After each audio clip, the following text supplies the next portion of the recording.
Good evening. This is Dr. Saswata Goswami from CIB Mohali, India. And in this opportunity, I'm going to present my presentation that is entitled Waste to Wealth Development of Value-Added Products from Lignocellulosic Biomass with Application of Carbon Material Applied Sciences. Now, first of all, just one slide. I am sharing my. Okay.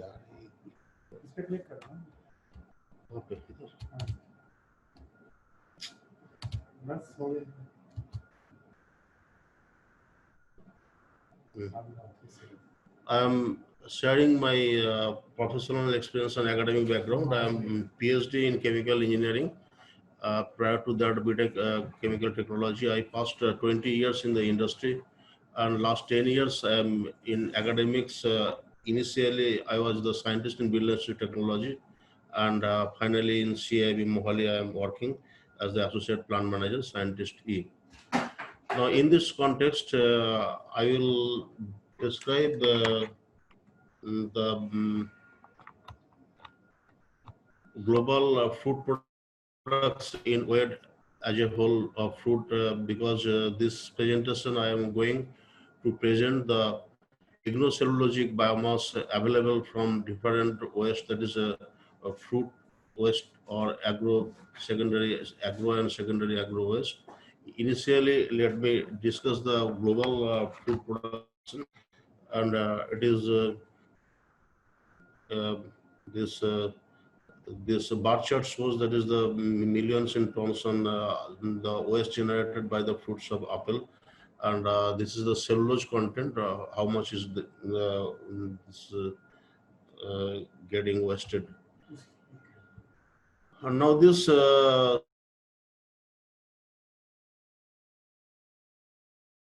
cellulose percentage, hemicellulose percentage, biomass, and cellulose is the highest one, and this cellulose.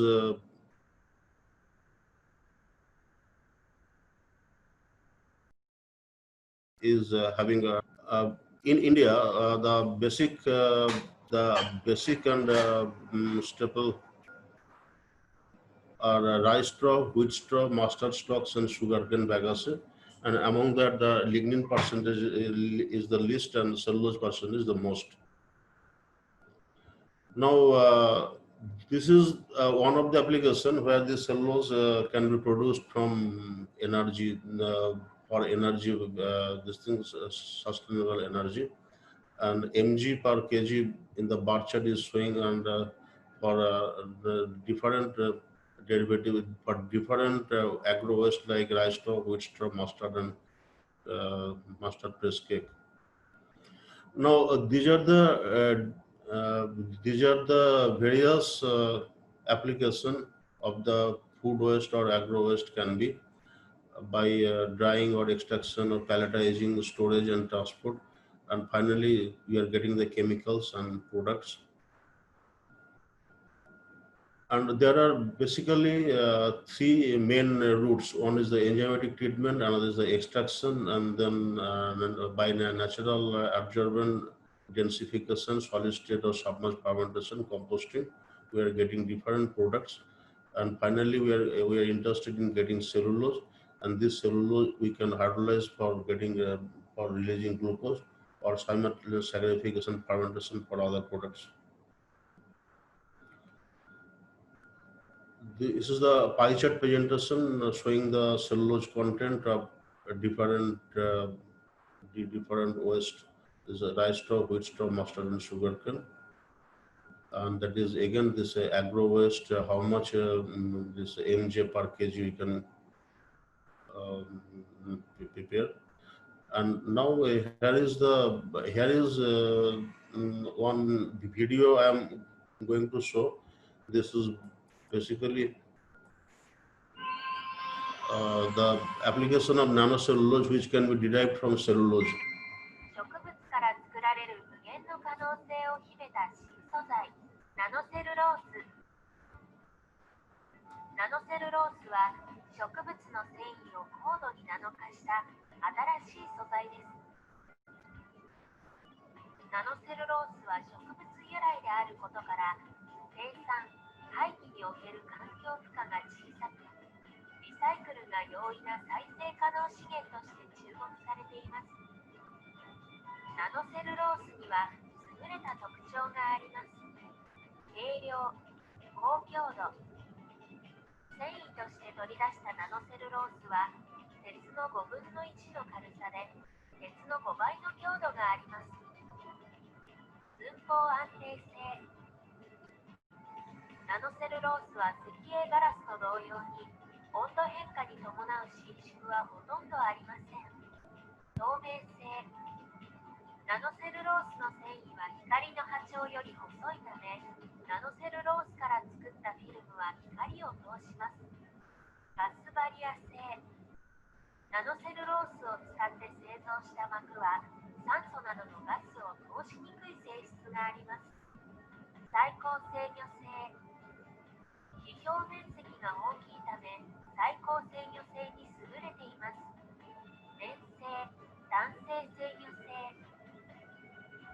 水中で粘性を付与したり、微粒子を分散させる粘性、弾性制御性などの特徴があります。これらの特徴からナノセルロースは自動車部品や家電製品、電子、照明フィルム、太陽光発電パネル、スマートフォンの包装材料、機能性フィルター、食品、化粧品の増粘剤などさまざまな用途への利用が期待されています。私たちの生活は石油や石炭などの化石資源に大きく依存してきました。しかし、限りある化石資源から環境負荷の少ない再生可能資源への転換が今求められています。植物から作られるナノセルロースはまさに地球に優しい新素材なのです。そしてナノセルロースを基盤とした新たな産業の創出が待ち望まれています。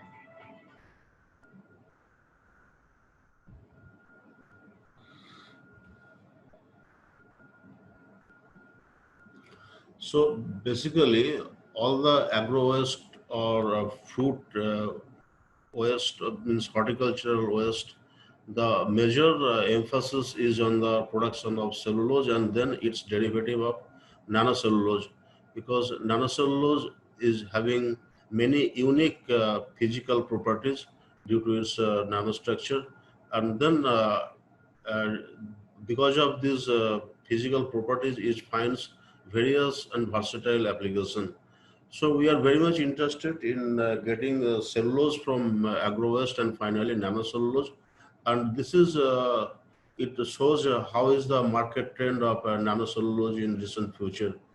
This there is the this data is from Geom Research Analysis 2016, and where it shows the Japanese government alone can go for the production of the business of $8 billion, $8 billion US, and by 2025 the whole world's nanocellulose production may go up to 135 million ton. So this is the product with a huge potential, and for this we have taken different pilot trials for the production of nanocellulose in our institute, and we are recently planning for setting up a pilot plant of this unique product. And one of the pilot plant, this is almost the means premium pilot plant of the world, that is in Sweden, yeah, and now in Alberta University, Canada. That Alberta University, Canada pilot plant, how does it look and how does it work? I am going to show by the next video.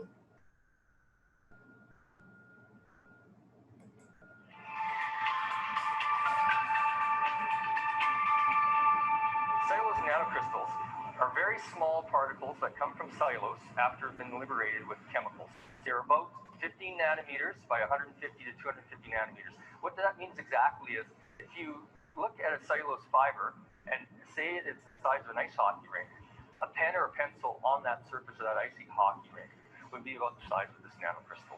Crystals have unique properties and enable us to use them in various different areas, such as biocomposites for potentially adding strength to materials, to thicken products like coatings, to basically allow the material to be more evenly spread on surfaces, perhaps drilling muds in the oil industry, and also we could potentially use this as a novel area for de-icing in the aviation industry.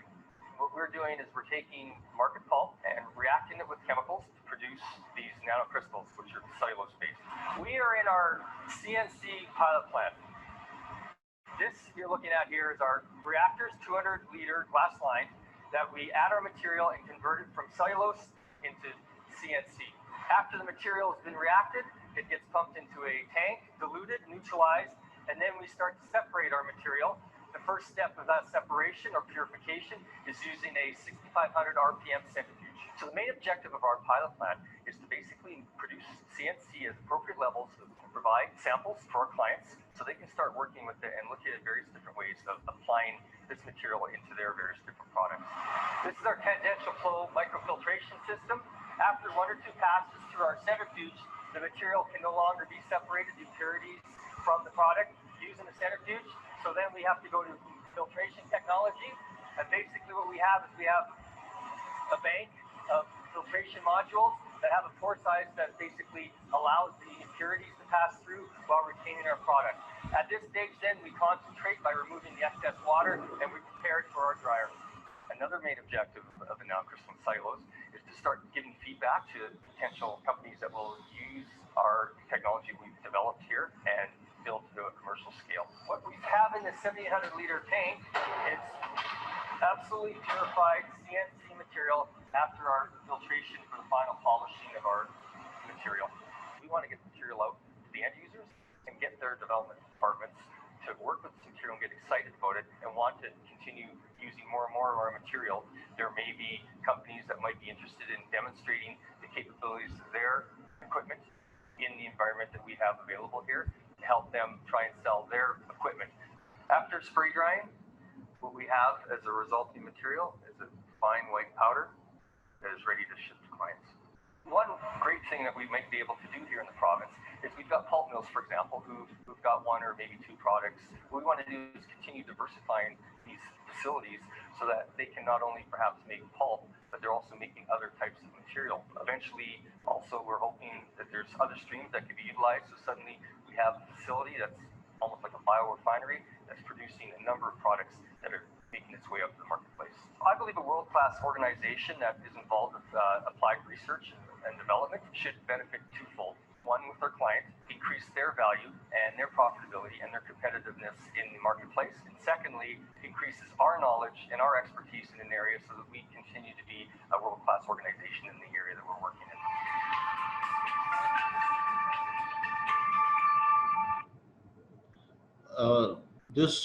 We are in the process of setting up a multi-purpose pilot plant with nanocellulose as one of the product and some other biotechnology-based product, basically on agro waste